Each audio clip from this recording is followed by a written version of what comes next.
parole à Loïc, si je ne me trompe pas. Bonjour à toutes et à tous. En tout cas, merci beaucoup de m'avoir convié à présenter mon travail de recherche doctorale. Donc, je m'appelle Loïc Bruning. Je suis en dernière année de thèse à l'université de Neuchâtel en Suisse, à l'Institut de géographie. Donc, présenter une thèse en 10 minutes, c'est relativement court. Donc, j'ai préféré un peu de présenter un article qui est en cours de révision où, en gros, c'est les principaux résultats d'un terrain de recherche de moi en été 2017 sur mon terrain à Gandiol, donc au nord du Sénégal, où j'ai mené 64 entretiens semi-directifs avec des membres de ménage ayant un ou plusieurs membres qui ont migré et qui envoient eux-mêmes les migrants donc des transferts financiers vers leur ménage d'origine. Donc moi, je me suis vraiment intéressé à questionner comment est-ce que c'est ou quelles sont les conséquences de la migration sur les stratégies d'adaptation des populations qui sont restées sur place, donc les populations d'origine. Donc d'abord, un petit peu de contexte. Donc ici, donc, on est dans la région de Saint-Louis. Donc en haut à droite, vous avez la ville de Saint-Louis, hein, qui est connue parce que c'était la première capitale coloniale française. Donc on voit que la ville elle est amphibie, à moitié construite sur le continent, construite sur la langue de Barbarie, qui est donc cette bande de sable qui sépare l'océan Atlantique, le fleuve Sénégal et le continent. Et en dessous, donc, vous avez donc la commune de Gandiol où je mène mes recherches. Donc, Gandiol, c'est une commune qui se compose de plus ou moins 30 villages, de 9 hameaux. En 2013, il y avait quasiment 22 000 habitants. Et l'économie locale de Gandiol repose principalement sur le maraîchage, la pêche et l'élevage. Donc, comment est-ce que l'érosion côtière s'est créée dans cette région gandiolaise? Donc, en 2003, la ville de Saint-Louis a dû faire face à de graves ondes de crues.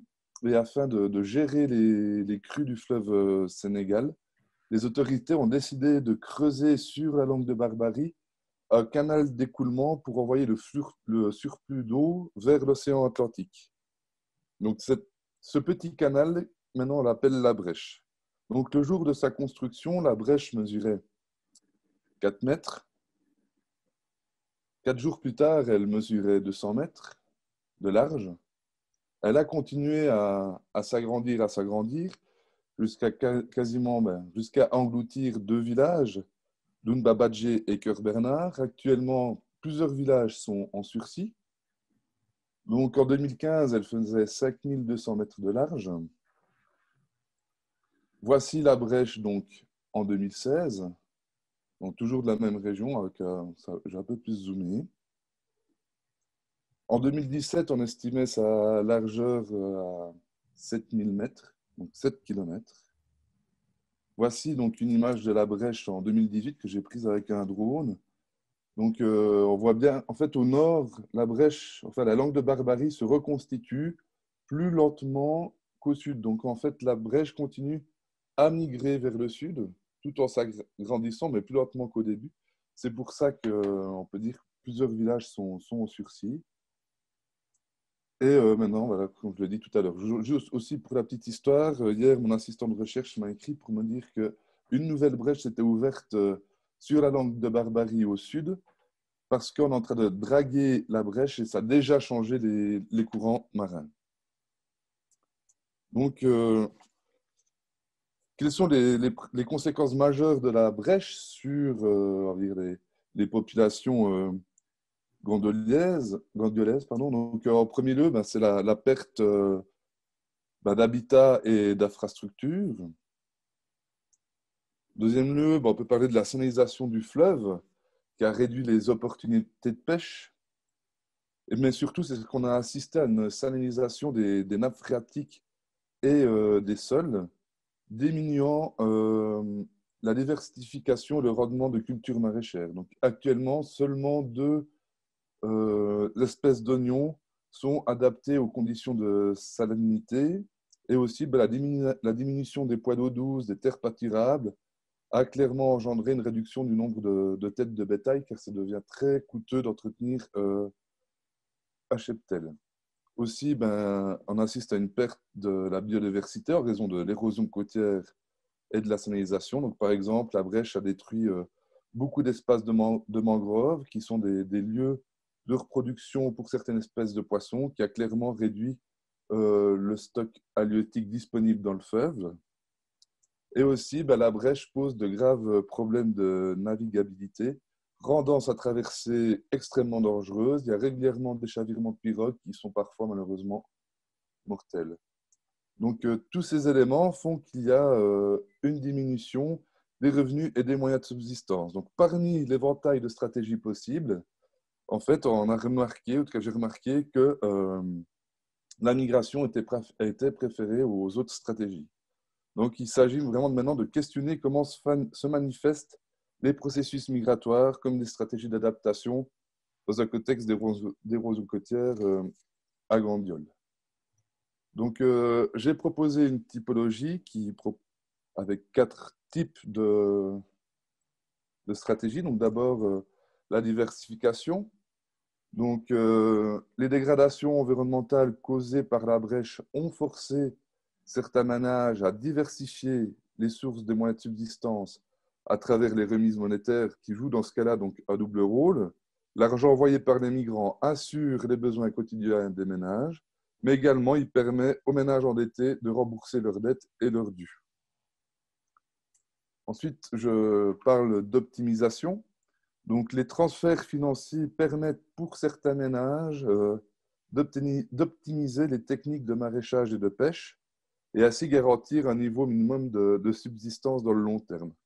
Donc, pour les maraîchers, il s'agit principalement de mécaniser l'agriculture par le forage de puits et l'utilisation de pompes et des systèmes de goutte à goutte d'irrigation. Et pour les pêcheurs, il s'agit surtout de s'équiper de plus grosses pirogues, plus adaptées pour traverser la brèche et pour effectuer des campagnes de pêche plus longues. Aussi, la stratégie de protection. Donc, des migrants qui ont souvent réussi économiquement construisent dans leur village d'origine des maisons dans le but d'y revenir d'une manière permanente ou non. Et généralement, ces demeures sont assez grandes pour accueillir toute la famille. Donc, cette stratégie d'investissement permet de garder un lien fort avec la communauté d'origine, mais surtout de garantir un refuge en cas de submersion marine. Également, la construction de toutes ces nouvelles habitations ont permis de développer les villages avec les infrastructures de base, donc tout ce qui est électricité et accès à l'eau. Et finalement, je parle de consolidation. Donc, les dégradations environnementales ont provoqué une forte émigration principalement masculine afin de pouvoir subvenir aux besoins des individus restants. Donc, ainsi, pour certaines femmes qui sont restées, elles ont dû assumer de nouvelles charges et se créer de nouvelles opportunités pour y répondre.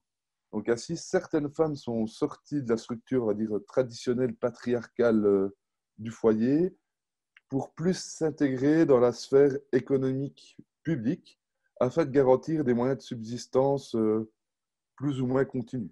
Donc il s'agit vraiment de pouvoir créer de nouvelles opportunités de revenus qui participent à consolider les capacités d'adaptation du ménage. Donc par exemple, ici, l'image, c'est des sèchoirs de coquillages. Donc la salinisation du fleuve, avec la salinisation du fleuve, on a vu apparaître des coquillages et des huîtres. Certaines femmes donc, ont commencé à pêcher ces huîtres, à les sécher et les exporter dans des zones à l'intérieur du Sénégal où il y a moins d'accès aux ressources halieutiques. Donc, ici, j'ai montré juste quelques effets bénéfiques de la migration sur les stratégies et capacités d'adaptation. Évidemment, il y a aussi tous des effets négatifs, mais la grande question, c'est comment est-ce qu'on peut mobiliser ces effets. Donc, au mois de janvier, je devais aller au Sénégal pour faire des ateliers de restitution de résultats pour notamment répondre à cette question, mais avec la situation sanitaire, ça ne sera pas possible. Mais néanmoins, pour moi, il y a 2 stratégies qui me semblent pertinentes à soutenir pour développer l'adaptation dans le long terme. Donc, c'est donc l'optimisation et la consolidation. Donc, il s'agirait de mettre en place différents types d'actions, pouvoir collecter les nouvelles techniques ou initiatives qui sont mises en place, pouvoir partager ces techniques et ces initiatives avec ceux qui en ont besoin, et finalement pouvoir soutenir les initiatives entrepreneuriales des femmes. Donc, je vois que je suis arrivé au bout des 10 minutes. Je vous remercie beaucoup de votre attention et je pense qu'on va Oui, pouvoir discuter autour de ce que vous c'est avez. parfait. À la minute près. Merci Loïc pour cette présentation d'un cas d'étude dont j'ai entendu parler, en fait, dont on m'a parlé en début d'année d'ailleurs. Je sais qu'il y a des volontaires européens qui étaient impliqués sur cette thématique en Casamance, au Sénégal, mais que je ne connais pas de près. Donc, j'ai trouvé ça vraiment intéressant, en fait, la typologie que tu dresses sur les différents types de stratégies d'adaptation. Alors, j'ai l'impression que, comme tu le disais au début, tu t'es focalisé sur une analyse de ces stratégies d'adaptation, principalement au niveau des ménages. Et j'aurais une question d'ordre général et peut-être ensuite plus spécifiquement sur certaines de ces stratégies que tu as mentionnées. Donc en fait, au-delà de ces stratégies individuelles, ce qui m'interroge, est-ce que tu t'es intéressé aux conséquences au niveau des communautés, de la société, à un niveau un peu plus large, dans un contexte, comme tu l'as décrit, où l'environnement est en processus de dégradation continue avec cette extension de la brèche. Et donc, ma question, c'est est-ce que ces stratégies individuelles, potentiellement, ne peuvent pas générer des conséquences qui pourraient aggraver ou accélérer ce processus de dégradation environnementale? Voilà. Et ensuite, j'aurais peut-être des questions plus spécifiques pour rentrer en détail sur les stratégies notamment d'optimisation et de consolidation. Voilà, je pourrais spécifier. Ça, c'est ma première question. On peut te laisser la parole et on a 10 minutes, c'est ça, devant nous, 10 minutes, un quart d'heure, en effet. Quart d'heure, oui. Alors, c'est quelque chose que, malheureusement, en 2 mois de terrain, c'est très, très court. Et c'est un aspect que je n'ai pas pu, malheureusement, trop observer. Mais en tout cas, c'est clair qu'on peut voir sur les développements des villages, en tout cas que ces actions individuelles ont des effets bénéfiques sur le développement des villages, surtout avec, je dirais, les migrants qualifiés ou éduqués, ceux qui ont quand même réussi socialement et économiquement dans les grands centres urbains, qui ont réussi à avoir un certain réseau parce qu'ils travaillent dans des grandes entreprises ou qui sont eux-mêmes fonctionnaires et qu'ils ont réussi à s'organiser. Par exemple, ils ont réussi à s'organiser en club service, un peu comme un système de Rotary, où ils ont réussi à financer des journées médicales gratuites, où ils fonctionnent comme relais politique, notamment pour l'histoire pour toute la question de la brèche. Alors là, de ce côté-là, on a pu voir quand même un développement, une amélioration des conditions de vie des villages. Mais je dirais aussi peut-être à travers la construction, notamment des nouvelles maisons, où là, on a pu avoir clairement des villages qui ont pu être électrifiés, qui ont pu avoir l'accès à l'eau. Parce que dans ce cas-là, c'était peut-être des migrants qui avaient eux-mêmes réussi en Europe ou alors réussi aussi dans des centres urbains. Donc, du coup, ils ont quand même les moyens et les réseaux de pouvoir réussir à développer des villages avec les infrastructures de base. Mais au-delà de ça, j'ai quand même questionné moi, la question bah, de la perception de la migration et de la perception de l'environnement. Donc, c'est clair que d'une manière générale, en fait, il y a quand même une perception, on va dire, positive de la migration. Même s'il y a des aspects affectifs, psychologiques, émotionnels qui sont difficiles à vivre avec le départ d'un ou des fils. Mais on peut aussi voir que chez le migrant, il y a aussi, ça c'est aussi une question qu'on avait abordée avec Samuel dans un article qu'on vient de publier ensemble, où un peu une propension aux migrants ne pas revenir, parce qu'il y a une certaine pression sociale de la part des villageois pour qu'ils continuent à envoyer de l'argent pour pouvoir justement continuer, pour pouvoir mener toutes ces actions d'adaptation. Donc, quelque part, là, le migrant lui-même devient un agent adaptatif malgré lui, quoi. Voilà. Alors, c'est intéressant ce que tu mentionnes sur notamment la construction de maisons ou d'abris, voilà, l'accès à des services de base dans certains quartiers, enfin des quartiers qui se créent un peu plus loin de la côte. Alors, néanmoins, encore une fois, je me pose la question si ces migrants, tu parles dans ton article aussi de développement, de projets collectifs, mais est-ce qu'il y a des initiatives réellement à but sociétal pour le bénéfice de la communauté dans son ensemble? Et je me posais à la fois la question, est-ce que ces constructions, elles sont vraiment construites selon des normes de gestion des risques environnementaux? Est-ce qu'il y a une sensibilisation aussi qui est menée par peut-être ces migrants de retour de temps à autre, ou d'associations ou d'organisations à base communautaire qui chercheraient aussi à atténuer véritablement, à s'adapter dans ce sens-là de manière collective? Voilà, c'était un peu une interrogation ou un élément que je n'ai pas trouvé en fait dans ton article. Parce qu'il me semble que les stratégies individuelles vont servir comme moyen de subsistance pour les ménages, mais s'il n'y a pas une prise de conscience plus collective, à terme, on a l'impression que ce processus de la brèche sera difficilement stoppable. Et donc, se pose vraiment une question d'ordre vraiment de développement, en fait, de développement local. Donc, c'était cette jonction entre les stratégies adaptatives au niveau individuel, ménage, et aussi au niveau voilà, des sociétés et des populations qui vivent dans cette zone où ce problème risque de s'étendre avec le temps. Alors, malheureusement pas, quoi. Les maisons ne sont pas construites, on va dire, à des normes anti-inondation ou anti-submersion marine. Parce qu'en plus, elles sont construites, on va dire, d'une manière assez ponctuelle, hein. C'est quand la personne revient au village et qu'elle a assez d'argent pour construire une centaine de briques, qu'elle va construire des briques. Et puis, c'est quand même dans un temps moyennement long.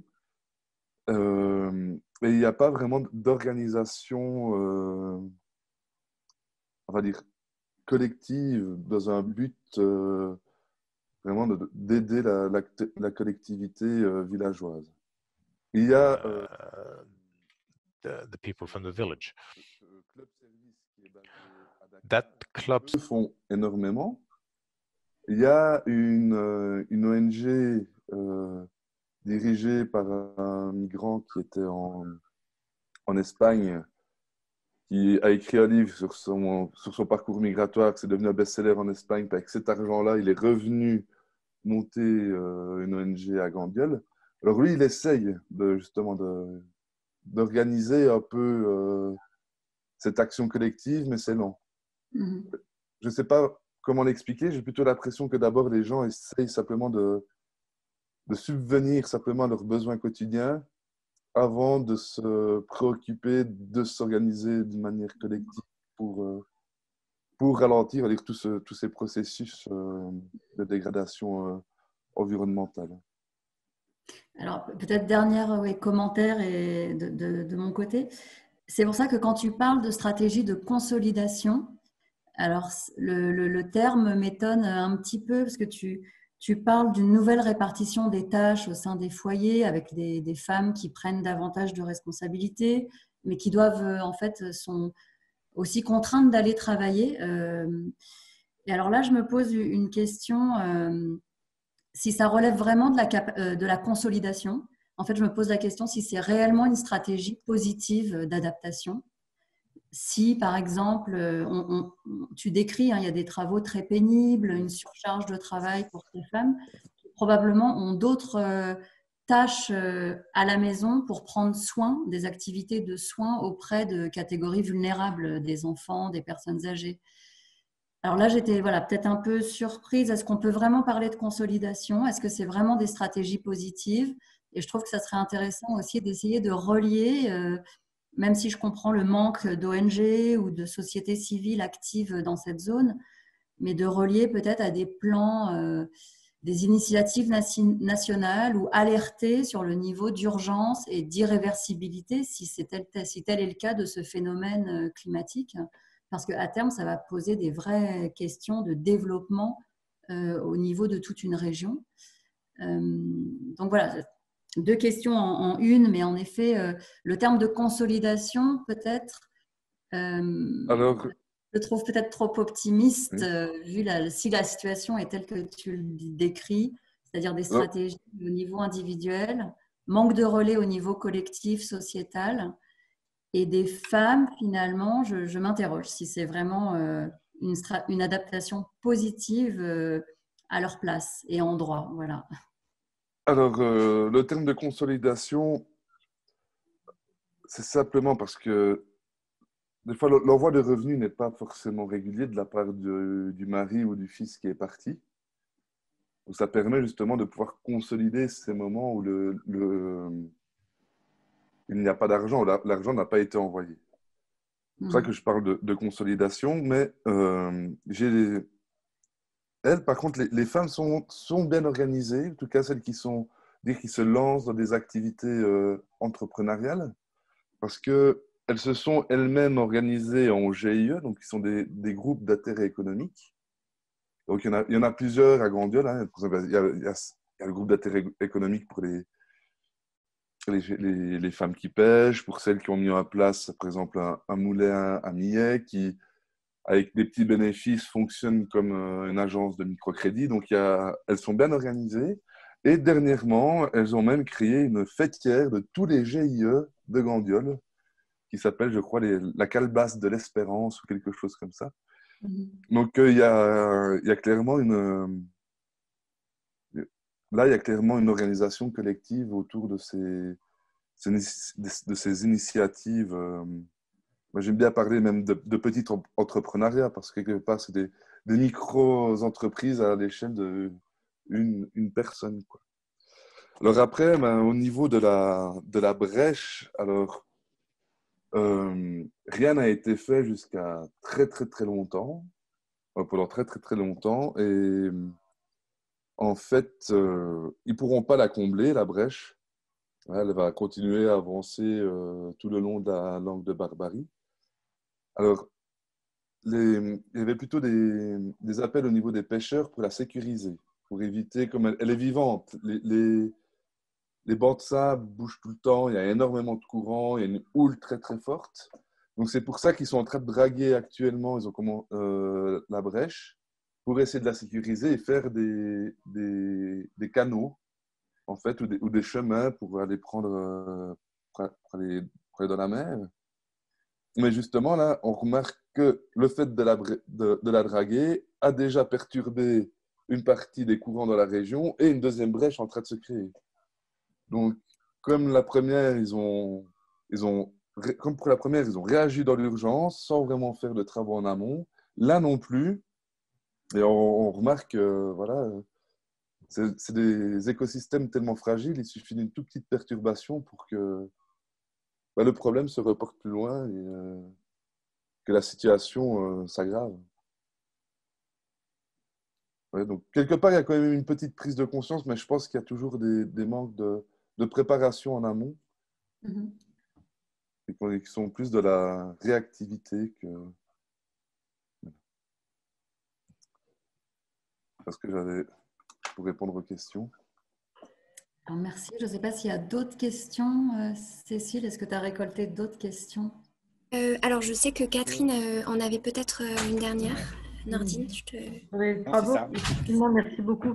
Qui ont été faits sur la vallée du fleuve Sénégal plus largement, qui montraient, un peu comme vous le montrez, sorte de cercle vicieux ou vertueux, ça ce sera à vous d'y répondre, migratoire, c'est-à-dire plus la région est dépendante de l'immigration, plus elle va réinvestir sur place, et en même temps plus ça donnera à d'autres l'idée de partir et d'être dépendant de ce phénomène migratoire, au détriment d'un aménagement du territoire plus national cette fois-ci, avec des déséquilibres très forts entre les régions où les gens partent, qui sont des régions qui reçoivent des transferts de fonds, donc qui sont plus riches, mais qui sont peut-être pas toujours aussi actifs que vous le dites dans d'autres coins parce qu'ils dépendent des transferts de fonds, et puis d'autres régions qui ne dépendent pas du tout des transferts de fonds dans la vallée du fleuve Sénégal, puisqu'il n'y a pas de tradition migratoire aussi forte que dans tel ou tel endroit. Est-ce que ça, c'est une question qui est posée dans l'ensemble du pays, par exemple, ou même à l'échelon régional du Sénégal, tel que vous avez pu l'apercevoir, et est-ce que c'est plutôt pour vous une sorte de dynamique positive ou négative? Alors ça, c'est une très bonne question. Je pense que c'est la fameuse question à 1 million. Tout dépend tout dépend de la perspective et de l'échelle qu'on prend, en fait. Je pense en tout cas au niveau de mon cas d'étude de Grandiol, c'est clairement c'est quelque chose de positif. Quand les gens le perçoivent d'une manière très positive. Après, si on va... l'été d'après, donc en 2018, j'ai fait des entretiens avec des migrants dans les grands centres urbains, donc avec des migrants gandiolais. Eux ne vivent pas forcément de la même manière la migration que leurs parents qui sont restés à Gandiol. Alors, souvent, ils ont migré parce que la prise de décision s'est faite au niveau du ménage, donc ils ont migré, mais on voit qu'eux mettent en place, par exemple, des stratégies je ne dirais pas de sacrifice, mais ils essaient de vivre le plus simplement possible. Ils sont capables et ils s'organisent aussi entre différents gandiolais pour, par exemple, louer une chambre et dormir à plusieurs pour vraiment maximiser l'envoi d'argent. Alors, eux, ils n'ont pas forcément une vision et une perception très positive de la migration, car leur condition de vie n'a pas forcément été améliorée. Et après aussi, dans certains centres urbains, et ça, il y a très peu de recherches qui ont été faites là-dessus, mais sur la perception aussi des migrants par les communautés d'arrivée, et voir aussi ce que les migrants peuvent amener aussi. Hein. Donc, ils sont aussi porteurs de normes, de valeurs, certainement d'une autre région, et voir aussi si eux peuvent amener quelque chose de nouveau dans ces nouvelles communautés d'arrivée. Donc, tout dépend de l'échelle et de la perception de l'échelle. Voilà, et ça, tout dépend de l'échelle qu'on prend. Si c'est un niveau micro, méso ou macro, et aussi suivant dans le sens migratoire qu'on va. Voilà. Merci Loïc. Je propose s'il y a d'autres questions, peut-être de les coupler avec les questions du public à la fin. Là, je m'adresse aux autres membres du jury, comme ça on peut passer à la présentation de Suzy. Merci encore Loïc pour ta présentation. Merci à vous. Merci à Valérie et Catherine. Suzy, je te laisse du coup la main.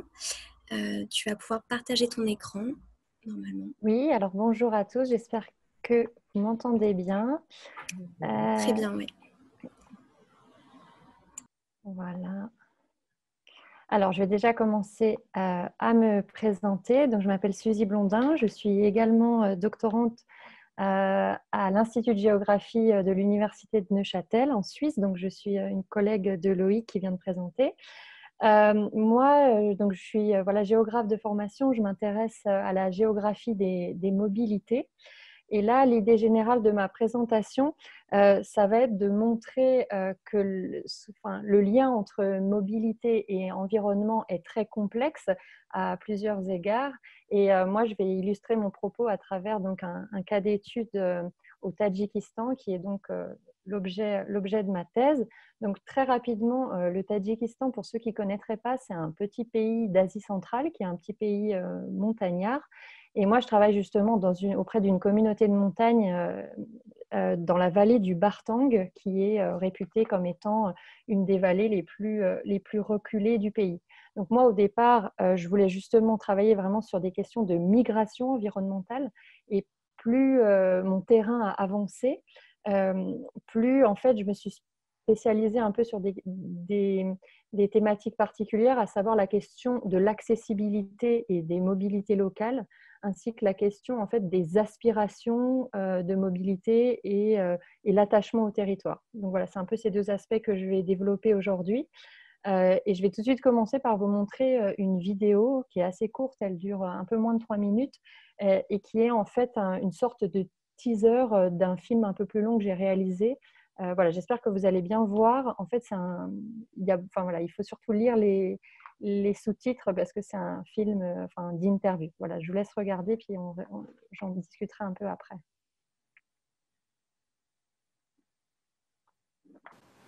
خیلی من خواست خداوند چندین سال است مثال که من خونه نکم 600 سالم ردیم خونه 600 سال تا اکنون است ولی آدسته طبیعت دیار رزیون نمیز حتی خطر من میایستم چیزی اگر بارشات زیاد شد خطر میایست ریختت شد چندی پر خیلی با از خطر آب میشه از دریا می‌نزدیک جوی می‌نزدیک جوی بار کلام میشه در خطر نیست اما این در فکری که مردم است که خودگوشتگر امکانات هم خداوند توفیق داده مردم به جای خطر پدیده نه اون ما شرط دیدیم یک خود معلومی ما شمیشه دستور ما از طرف خداوند نگاه سوزش نگه خطر انتهایی بوفتور آدم را مهندس دیگر تو هر چون امکاناتم در جوات کم در نفهم چون که من کم درم خلاص و چکم درم در روز وقت زندگی جو جمعنا پشیرین تا پروست هرچی من صوف لوج تو نرسته تاوت تیم با دستف من تو امکانات جوات نتیم نزم دست من دست خوش نیست خیلی ماشین تره چیزش فرده نخ ما چوجه خوش ما چیز ماشین زمین جنب دوره بود گمس یولو سانت یولو نخو نسا نتیو کم خوش از مخمر تیدم على بعد زمن جبلين على الطافل ختيم مردم على كانتو بعد زمین جنبه و تقدر على پت بشاندس پدن السويت بود نايدايد مالجم الوقا پدد بود نمارشا خطس بود دادن دیگه دست رو مردم بود تبت تحسیش هزار و نوش جوزه حقیقتت که مردم از کول شرید مشخش نم شرید بعد 11 سال زمین لرزه شد مش مردم از این تو بیوطن شد که قولوش شد فهمت تو که شرید چه مش وطن و چه مردم که زمین شرید زمین جنب سال 1911 شد مش وطن رید خطس ببیر مردم تو بعد شرگرام و چند جور مشکل نخورن چند جرف نشده و هوا تازه خط تازه ترم شهر را میمونن هوای تازه چیز نیسته چون بعد با امراتی که شد اما بعد هیچ بعد نشد دیگه بشه تیگه و شهر خواهیش نشد من 2015 زمین. Voilà, donc j'espère que vous avez bien pu voir. Je voulais prendre un peu le temps de vous montrer ça pour vraiment donner la parole un peu à mes interlocuteurs dans la vallée du Bartang. Et je pense que voilà, avec cette petite vidéo, on a pas mal de thématiques de discussion intéressantes, notamment au niveau de la perception des risques éventuellement comme venant, comme peut-être un châtiment divin, mais aussi dans la vallée du Bartang, parfois la vallée vue comme étant protégée en fait par Dieu. Donc c'est très intéressant au niveau des perceptions. En même temps, on a le témoignage de quelqu'un qui a dû être déplacé pour des raisons environnementales, donc ça arrive aussi. Et puis, peut-être les 2 derniers témoignages concernant plutôt voilà, cet attachement au territoire. Je n'ai pas trop le temps de tout expliquer, mais c'est vrai que c'est une vallée où il y a beaucoup de problèmes au niveau économique, des problèmes d'insécurité alimentaire, de difficultés d'accès à l'électricité, et puis donc une forte tendance migratoire, notamment vers la Russie et vers les villes du Tadjikistan. Et malgré ces tendances, en fait, on a beaucoup de personnes, moi, sur le terrain, qui ont exprimé leur envie de rester sur place. J'y reviendrai un petit peu plus tard. Donc, voilà, la relation à travers cette vidéo, elle nous apparaît déjà comme complexe, je pense, entre environnement et migration. Et là, je vais venir donc à un aspect particulier que j'ai évoqué tout à l'heure, c'est notamment la question de l'accessibilité, qui est pour moi un peu un exemple concret de ce que l'environnement peut faire aux mobilités, on va dire. Donc la vallée du Bartang, en fait, elle a une seule voie d'accès, une seule route qui la traverse, et cette route, elle est fréquemment bloquée, que ce soit par des inondations en été, par des chutes de pierres toute l'année et puis par des avalanches souvent en hiver. Et en fait, c'est un gros problème pour les populations parce qu'elles sont toutes fortement dépendantes des allées et venues, des mobilités vers la ville. Et du coup, quand la route est bloquée, parfois pendant plusieurs semaines, voire même plusieurs mois, il y a on va dire l'insécurité alimentaire a tendance à s'accroître, également l'accès aux soins qui est très problématique. Et ça, c'est souvent quelque chose qui est mis en avant par les populations comme étant un peu leur principale difficulté. Souvent, les gens là-bas me disent notre problème, c'est notre route. À cause de notre route, on a de nombreux problèmes économiques. Et du coup, en fait, il y a un lien assez clair, il me semble, entre la question de l'accessibilité, la question des mobilités locales et la question de l'habitabilité. Comment les personnes peuvent subvenir à leurs besoins à travers l'accessibilité, à travers les mobilités entre espaces ruraux et espaces urbains. Et du coup, en fait, ne pas pouvoir se déplacer à une échelle locale peut éventuellement en fait engendrer des migrations. Donc, je pense que ce qui est intéressant, enfin moi en tant que, on va dire, géographe des mobilités, je m'intéresse beaucoup à la question des échelles et comment une échelle de mobilité peut en déclencher une autre, peut-être comment ces échelles sont imbriquées. Donc ça, c'est une première chose dont on pourra peut-être discuter après. Et puis là, donc je vais revenir maintenant à la question de l'attachement au territoire. Je pense pour comprendre comment les personnes prennent la décision de partir ou pas, et comment aussi certaines personnes peuvent décider de rester et avoir justement des difficultés à rester. C'est intéressant de s'intéresser voilà, aux représentations culturelles et aux liens que les populations entretiennent avec leur lieu de vie. Donc, je l'ai un petit peu dit tout à l'heure, la question de la perception des risques. Souvent, la façon dont on perçoit des risques, dont on considère ces risques comme graves ou pas, elle est liée aux liens qu'on a avec le territoire et notamment aux connaissances aussi du territoire. Mais cette relation, elle est aussi dépendante de la question des aménités environnementales, de ce qu'on perçoit comme une aménité. Et là, je l'ai mis par exemple à droite sur l'écran. Souvent, dans le Bartang, les personnes considèrent le fait d'avoir accès à une eau pure et à un air pur de montagne est perçu comme une aménité qui fait que souvent on a envie de rester, en disant en ville on n'a pas ce genre d'aménité et du coup il faut se rendre compte, on a des risques d'un côté mais on a aussi ces aspects positifs. Et puis peut-être une dernière chose très, très importante, la question de l'identité et des liens spirituels et émotifs qu'on peut accorder, enfin qu'on peut relier à un espace de vie. Et voilà. Et dans le Bartang, c'est quelque chose d'assez fort aussi, où certaines personnes considèrent leur village ou leur vallée comme étant d'une certaine façon protégée. Et du coup, c'est ce qui les amène aussi à vouloir rester malgré beaucoup de risques environnementaux et économiques. Et alors, j'arrive pas à passer ma dernière slide. Et pour finir, bon, je vais quand même parler en attendant. Voilà, pour l'instant, je vous ai parlé un peu de deux tendances liées à l'immobilité, puisque on a parlé un peu de l'immobilité involontaire à travers les blocages de route, et puis la mobilité volontaire qui concerne les personnes qui justement ont envie de rester parce qu'elles se considèrent comme étant attachées à leur territoire. Mais il serait faux, dans le cas de la vallée du Bartang, de voir tout sous le prisme de l'immobilité, puisqu'on a vraiment une forte dépendance aux mobilités vers les villes du Tadjikistan, mais aussi vers la Russie à travers des transferts de fonds. Du coup, le régime de mobilité, en partant par exemple du point de vue de la vallée du Bartang, il est très complexe.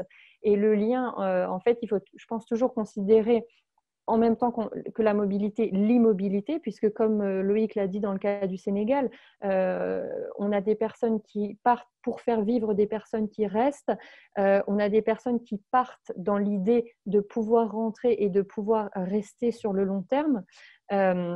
Donc, je pense que c'est important de voir tout ça, de penser à la question des circulations. Et c'est pour ça que j'insiste, moi, dans ma thèse, sur la question de l'accessibilité, puisque finalement, à travers le cas d'une route précise, on peut étudier comment les personnes peuvent ou pas se déplacer, par exemple, à l'échelle d'une vallée. Et finalement, ces questions de partir ou rester, je pense que c'est important aussi de la voir sous le prisme des capacités et des aspirations. Finalement, si des personnes ne peuvent pas partir, mais qu'elles n'aspirent pas à partir, là, on n'a pas forcément un problème. Ou, vous voyez, ou au contraire, des personnes qui partent, mais qui le souhaitent, c'est pareil, là, c'est leur choix. En revanche, on a des cas où des personnes veulent rester et ne peuvent pas, ou au contraire, partent parce qu'elles n'ont pas le choix. Et je pense que en sciences sociales, il y a un concept ou une théorie qui se développe beaucoup de ces dernières années, qui est la question de la mobility justice, la justice de mobilité, le droit à la mobilité. Et je pense que c'est un angle aussi intéressant pour étudier les questions de mobilité environnementale, de voir en fait finalement quand est-ce que des populations ne peuvent pas partir ou au contraire ne peuvent pas rester. Voilà, j'ai un petit peu dépassé le temps, mais je vais m'arrêter là. Merci beaucoup. Merci Suzy. Oui, effectivement, j'allais agiter mes mains. Une petite minute supplémentaire, rien de grave. Du coup, je redonne peut-être la parole à Valérie. Oui, merci.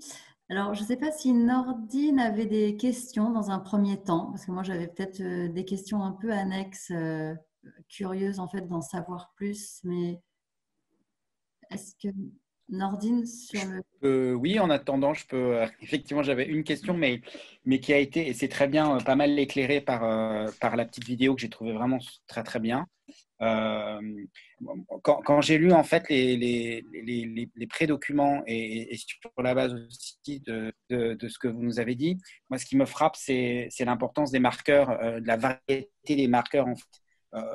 Votre travail, en fait, il vient en contrepoint de tout ce qu'on a vu jusqu'à présent. C'est en quoi cette mobilité, pourquoi des gens en fait choisissent de ne pas être en mobilité, de ne pas migrer vers d'autres parties du territoire là, du Tadjikistan, puisqu'on parle du Tadjikistan. Donc je trouve que c'est intéressant cette perspective à l'envers, en partie en tout cas à l'envers. Moi, la question que j'avais, mais vous avez en partie, vous en avez en partie parlé, et encore une fois, la petite vidéo nous en parle aussi, c'est quels sont ces marqueurs, qu'ils soient historiques, sociologiques, vous avez parlé de marqueurs culturels aussi, qui font que ces personnes choisissent de rester. Alors, choisissent de rester, dans quelle mesure, effectivement, pour moi, c'est un choix qui est volontaire et un choix informé. Ça, je pense que c'est intéressant de voir aussi, d'en savoir plus. Dans quelle mesure c'est un choix informé. Sur les marqueurs, ça m'intéresserait si vous avez… Alors, c'est peut-être un peu annexe aussi, pardon, mais j'ai vu dans la photo, je crois avoir vu au loin, sauf erreur, un cimetière. Je travaille par ailleurs moi sur l'Afghanistan et sur les marqueurs sociaux culturels en Afghanistan, et le cimetière est un marqueur important pour les Afghans en lien avec la demande d'asile. C'est une chose qu'on regarde aussi. J'aimerais savoir si c'est aussi un des marqueurs qui font que les personnes dans le village et dans la vallée de Bartang que vous avez étudié, est-ce que c'est un marqueur qui fait qu'ils ne partent pas pour justement, pour garder, préserver le lien historique, familial avec le passé. Mais ça m'intéresserait d'en savoir un petit peu plus moi sur les marqueurs. Ça, c'est le premier point. Et deuxième point, sur le choix de rester, de ne pas bouger. Parce qu'on a vu un monsieur plutôt âgé, une dame plutôt âgée et un jeune homme. J'imagine qu'il y a aussi un moment, puisqu'il y a aussi des migrations fortes, vous en avez parlé sur la Fédération de Russie, à la fois à l'intérieur du Tadjikistan et à Douchanbé, mais aussi sur la Fédération de Russie. Est-ce qu'on a aussi des retours d'expérience, des retours de jeunes migrants, par exemple, qui ont travaillé pour plusieurs mois à Moscou ou ailleurs, qui reviennent et qui décrivent ce qui se passe? Je ne sais pas si j'ai mal compris, mais je crois qu'à un moment, on parle aussi de la qualité de l'air, ou à un moment, j'ai cru comprendre ça, mais la qualité de l'air dans le village, bien sûr, et donc la très bonne qualité de l'air, ou supposée, hein, j'en sais rien, mais en tout cas, mais du coup, est-ce que ces retours d'expérience de jeunes qui vont migrer des migrations de travail et qui reviennent dans les villages servent aussi aux autres membres du village à justement avoir une forme décision, vraiment une décision qui est beaucoup plus, comment dire, qui est beaucoup plus factuelle et moins sur des paramètres qui sont plus d'ordre moins factuel, on va dire. Vous voyez ce que je veux dire? Et ça m'intéresserait savoir s'il y a un partage d'expérience entre différentes générations sur ça et qui servent aux décisions d'immobilité, non plus de mobilité. Voilà. Pardon Valérie, j'ai pris ta place, mais c'est à toi, je t'en prie. Ou est-ce qu'on laisse répondre Suzy sur la… Valérie, qu'est-ce que tu préfères? Oui, on laisse répondre Suzy? Ok. Suzy, vous avez la parole alors. Merci beaucoup. Merci pour ces questions très intéressantes. Effectivement, donc moi, le concept de géographie culturelle, on va dire que j'utilise, qui est celui d'attachement au territoire, il a énormément de dimensions qui sont liées à l'histoire, à l'identité, à des fois aussi à la dépendance territoriale. Typiquement, là, la plupart de la population que j'étudie, c'est des personnes qui sont souvent agriculteurs, éleveurs, seulement pour leur subsistance. Mais du coup, forcément, il y a aussi un lien au territoire fort de par ces activités. Et puis après, pour donner justement un exemple concret sur la photo, ce n'était pas un cimetière, mais c'était, on va dire, un sanctuaire autour de 3 arbres immenses et largement centenaires, j'allais dire pluricentenaires, je pense, qui sont considérés comme protégeant un village. Donc, il n'y a pas ça dans tous les villages, mais pour dire que ça, c'est typiquement un type de lieu dont on m'explique qu'il faut rester proche de ce type de lieu parce que justement, il a un effet protecteur. Et du coup, voilà. Et c'est vrai que la question du cimetière, moi, dans mon terrain, elle n'est pas apparue comme étant très importante, mais j'ai lu beaucoup d'études qui montraient que justement, oui, le fait de prendre soin des ancêtres, de rester proche des ancêtres, c'est souvent une raison qui est aussi invoquée pour dire qu'on ne veut pas partir. Et après, par contre, oui, merci d'avoir posé cette question parce que je pense que c'est très important, la question des aspirations à la mobilité en fonction, je pense, des moments de la vie, en fonction des âges. Et c'est vrai que, alors justement, j'ai rencontré des jeunes, des étudiants qui m'ont dit c'est important de rester, il faut qu'on reste, il faut qu'on fasse vivre notre vallée, il ne faut pas que la vallée meure. Donc, il y a vraiment des jeunes qui tiennent ce discours. Après, c'est vrai que j'ai remarqué que les personnes plus âgées, souvent, c'était plutôt elles qui mettaient en avant justement les raisons spirituelles, le fait qu'il faut vraiment rester, prendre soin des ancêtres, mais aussi vraiment des personnes âgées et que si tout le monde part, il y aura un problème au niveau du soin apporté aux personnes peut-être plus vulnérables. Et justement, à ce titre, je trouvais ça intéressant. Cette année, au printemps, une dame m'a dit en fait, notre vallée, ça serait bien si on pouvait si on pouvait l'utiliser, on va dire, comme un peu un lieu de vie secondaire. Et en fait, souvent, c'est un peu ça, c'est que les personnes, elles se disent, il faut qu'on reste, mais comme on n'a pas forcément les moyens de rester, en fait, notre vallée, elle est bien pour profiter justement de la qualité de l'air, la qualité de l'eau, du paysage, mais ce n'est pas un endroit concrètement où on peut vivre. Et voilà. Et du coup, je pense que c'est aussi un peu ce que les migrants, et je pense dans le cas de Loïc, c'est aussi quelque chose qu'on retrouve, c'est la question des fois, on perçoit le village comme un endroit où on va revenir après avoir migré peut-être pendant une dizaine d'années, en fait. Comme peut-être un endroit de retraite un peu, après avoir travaillé, en fait. Donc c'est vrai que ça dépend énormément, je pense, des moments de vie. Et très rapidement, c'est vrai que bien sûr, les migrants, par exemple, qui rentrent de Moscou, il y a beaucoup d'échanges. Enfin, et moi, j'ai l'impression, voilà, je me suis pas spécialisée vraiment là-dessus, mais j'ai entendu tout type de discours sur des personnes qui font la promotion de la migration en disant en tant d'années, j'ai pu économiser tant d'argent, c'est génial. Et des personnes vraiment qui mettent en avant, un peu comme dans le cas de Loïc, des conditions de vie extrêmement précaires et du racisme, etc. Et qui du coup, en rentrant disent je ne veux plus jamais y retourner, je préfère être pauvre dans ma vallée plutôt que vivre dans ces conditions. Donc il y a tout type de discours, c'est clair. J'aurais une autre question pour toi, Suzy. On entend une femme également dans cette vidéo qui parle suite à un séisme, qu'il y a eu des progrès amenés dans le village. Donc, j'ai aussi lu dans un de tes articles que clairement, suite à des catastrophes naturelles, il peut y avoir des programmes d'évacuation ou de réinstallation mis en place. La question que je me pose, c'est que finalement, dans ces vallées, au Tadjikistan notamment, est-ce qu'il y a des initiatives qui réfléchissent un peu à amener des processus de développement compatibles avec ces risques environnementaux, avec cette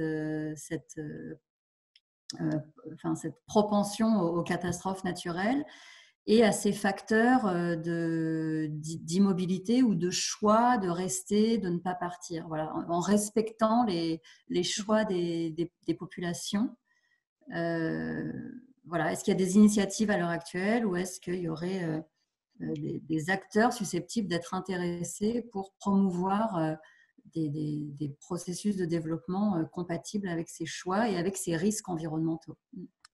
Merci. Alors, dans le cas du village de Khudara, où il y a eu un énorme tremblement de terre donc, au mois de décembre 2015, qui a vraiment presque ravagé tout le village, il y a eu 2 acteurs principaux qui sont intervenus. C'est tout d'abord l'État. L'État qui a d'abord proposé en fait, à tout le village d'être relocalisé, j'allais dire en plaine, mais bon, on reste toujours dans une zone de montagne, mais beaucoup plus bas. Apparemment, l'État est arrivé un peu avec un discours on a la solution parfaite, vous ne pouvez pas de toute façon continuer à vivre dans ces conditions, donc on a trouvé des terrains plus bas. Et là, c'est intéressant, justement, comme la dame le dit, on a hésité. On a vraiment hésité. Tout le village, on a discuté. Et puis finalement, voilà, les personnes ont préféré rester pour toutes ces raisons un peu que j'ai évoquées.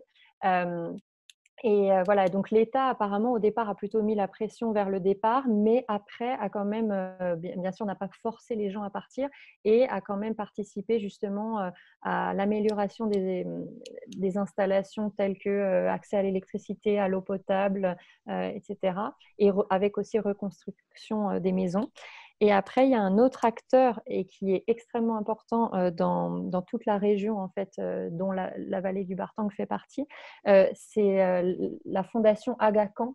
Je ne sais pas si certains la connaissent, mais en fait, donc ces vallées de la chaîne du Pamir au Tadjikistan, c'est des personnes qui sont musulmanes, chiites, ismaéliennes. Et en fait, à ce titre, on va dire, leur maître spirituel, leur chef spirituel, c'est l'Aga Khan. Et en fait, l'Aga Khan, bon, j'essaie de résumer, mais est à la tête d'une énorme fondation humanitaire qui était basée à Genève pendant très longtemps et qui est très présente voilà, au niveau humanitaire dans la région. Et ce qui est intéressant, c'est que cette fondation, justement, elle essaye de mettre l'accent sur le fait d'aider les populations à rester. Donc, ça, c'est quelque chose qui est assez intéressant. C'est plutôt essayer d'aider à l'adaptation pour que les personnes évitent de partir. Merci beaucoup, Suzy. Alors, peut-être qu'un dernier membre du jury, Catherine, éventuellement.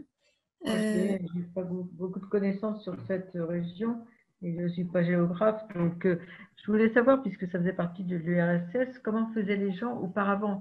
Est-ce qu'ils étaient complètement dans la résilience? Il faut rester sur place, on va continuer même si la route est hasardeuse à faire paître nos moutons? Ou alors est-ce qu'il y avait déjà une migration vers Moscou, comme vous le dites, pour la période plus récente, des années 90, l'ouverture du rideau de fer?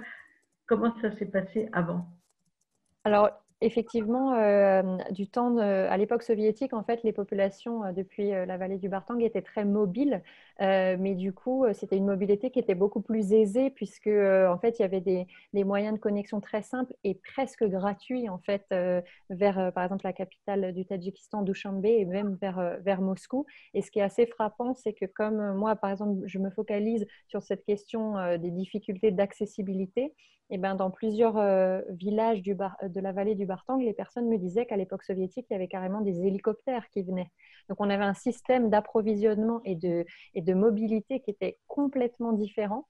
Et finalement, depuis les années 90, on a eu une sorte de retour à l'isolement, en fait. Ah, c'est ça. Puisqu'on a un régime de mobilité qui a disparu, un système d'approvisionnement qui a disparu. Et du coup, les populations se sont retrouvées, on va dire, isolées voilà, rapidement. Et bien sûr, si les populations continuent à avoir un lien aussi fort avec Moscou, c'est parce que voilà, il y a tout un héritage linguistique, économique, etc.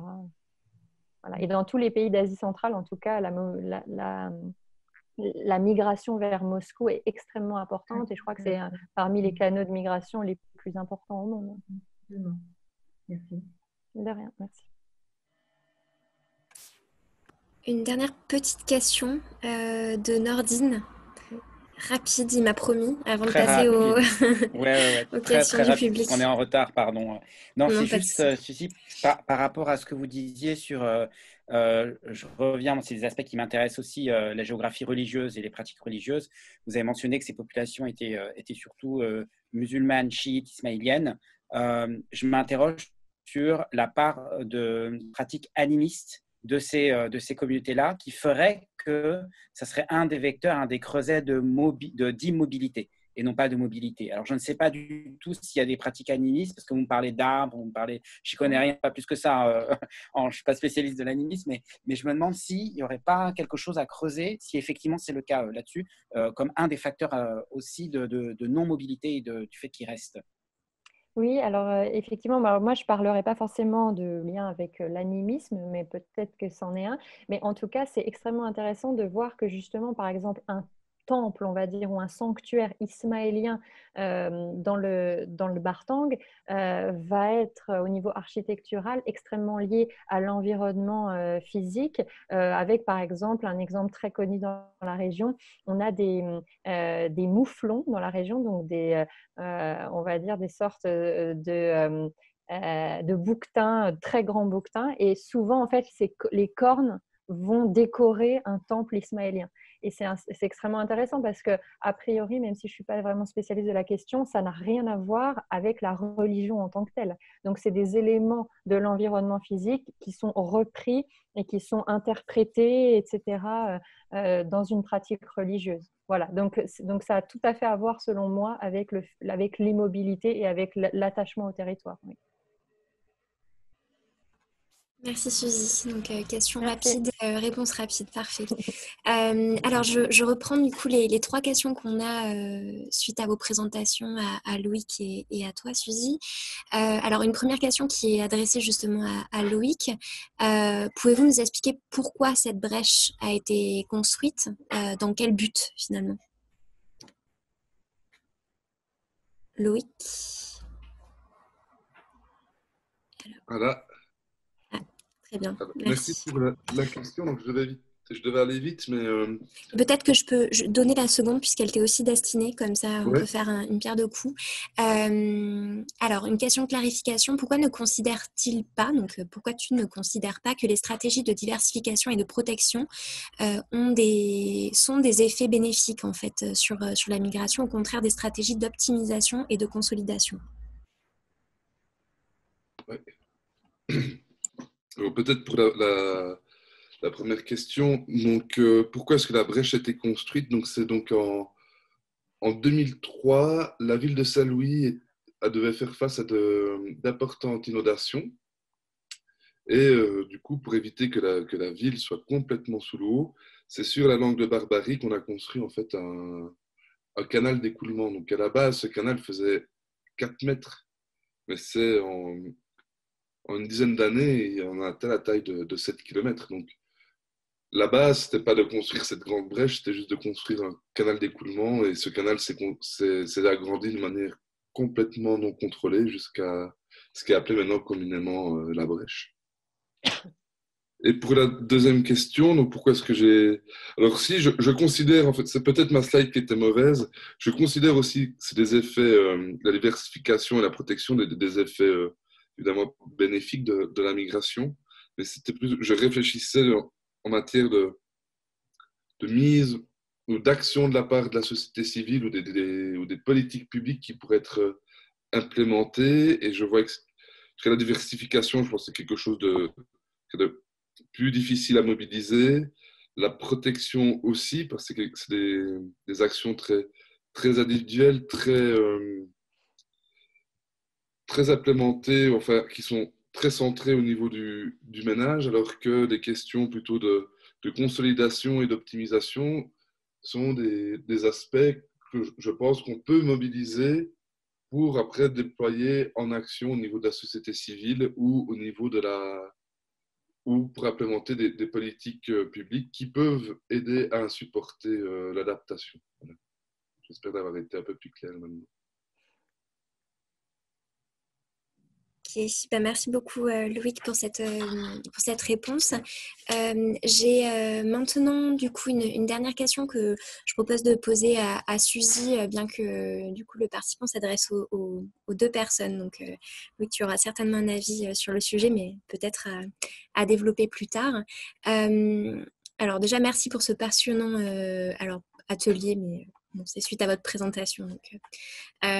Donc, peut-on considérer ces migrations comme inscrites dans des dynamiques ayant déjà de longues racines, notamment l'exode rural, ou y a-t-il des éléments plus directement liés à des manifestations nouvelles des impacts de dégradation environnementale anthropique ? Alors oui, je veux bien commencer du coup à répondre, peut-être que Loïc me complétera. Moi, je dirais que oui, complètement. C'est des formes migratoires qui s'inscrivent dans une histoire très longue.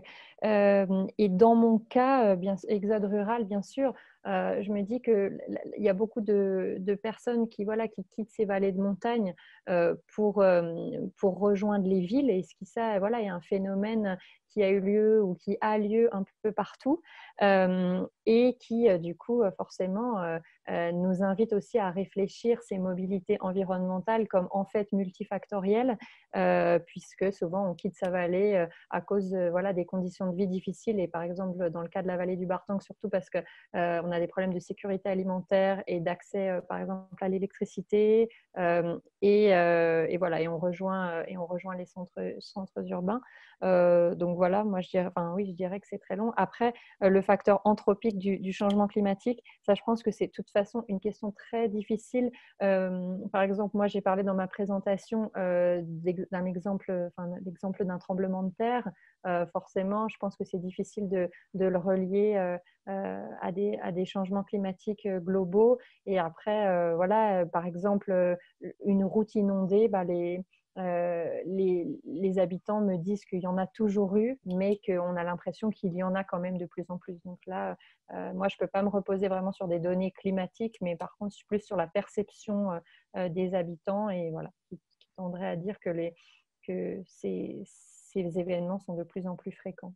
Voilà. Merci Suzy.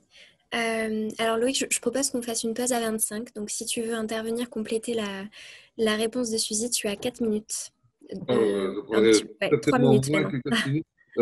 En tout cas, pour mon cas, je peux dire que les changements environnementaux, les dégradations environnementales ont changé une pratique migratoire qui était déjà mobilisée depuis très longtemps. En fait, les pêcheurs avaient quand même l'habitude de suivre les bancs de poissons et pouvaient partir plusieurs semaines, plusieurs mois, partir en campagne de pêche, revenir, rester un moment à Gandiol et repartir. Ce qui a changé maintenant avec toutes ces dégradations environnementales, c'est que la migration n'est plus temporaire mais permanente. Donc c'est une pratique migratoire ou un régime migratoire qui est complètement nouveau. Et après, c'est sûr que c'est difficile dans les dégradations environnementales de séparer le facteur anthropique et le facteur changement climatique, parce que je pense que l'un l'autre, ils se complètent et se renforcent. Et c'est des liens très complexes. Le facteur anthropique, peut-être qu'on va, avec les gaz, avec l'émission des gaz à effet de serre, on va accentuer le changement climatique qui va peut-être demander de l'adaptation et de nouveau des activités anthropiques qui vont elles-mêmes de nouveau dégrader encore un peu plus l'environnement. C'est un lien complexe et peut-être même un cercle vicieux à quelques égards. Voilà.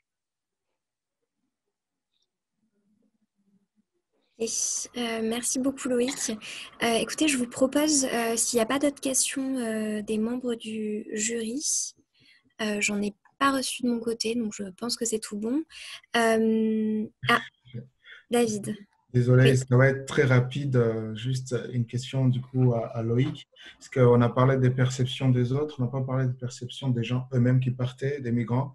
Surtout la situation de la brèche actuelle qui continue de se dégrader alors qu'ils sont partis pour essayer finalement de résoudre le souci, dans peut-être l'espoir de revenir, si j'ai bien compris. Est-ce qu'ils le considèrent toujours aujourd'hui, ce retour-là, ou c'est complètement bloqué? Alors, en tout cas, quand j'ai fait mon terrain avec des personnes migrantes, donc c'était en 2018, peut-être que d'ici 2 ou 3 ans, la situation a encore évolué, hein, ou la perception de ces personnes a évolué, mais en tout cas, à l'époque de mon terrain, les personnes avaient quand même l'espoir d'un jour de pouvoir rentrer d'une manière permanente, mais c'était assez compliqué. Et c'est une chose qu'on met en avant avec Samuel Litter et aussi un autre, et Kumba Diofenfay de l'université de Dakar, dans un article qu'on a publié récemment, où il y a quand même une certaine pression des villageois envers leurs migrants pour qu'ils ne reviennent pas, pour qu'ils continuent à envoyer de l'argent. Donc, c'est un peu on est plutôt dans une situation de non-retour, de migration permanente. Voilà. Et là, en tout cas, les personnes que j'avais rencontrées, en tout cas les personnes qui avaient migré, n'avaient pas forcément une bonne perception de la migration comparée aux personnes qui, elles, sont restées au village.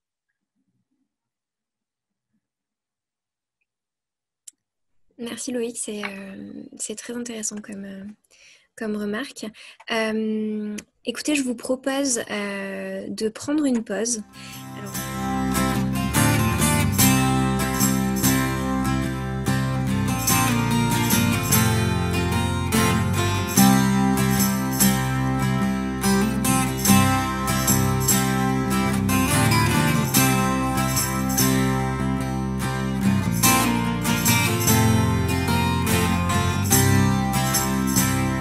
I wanna go where the moon shines bright.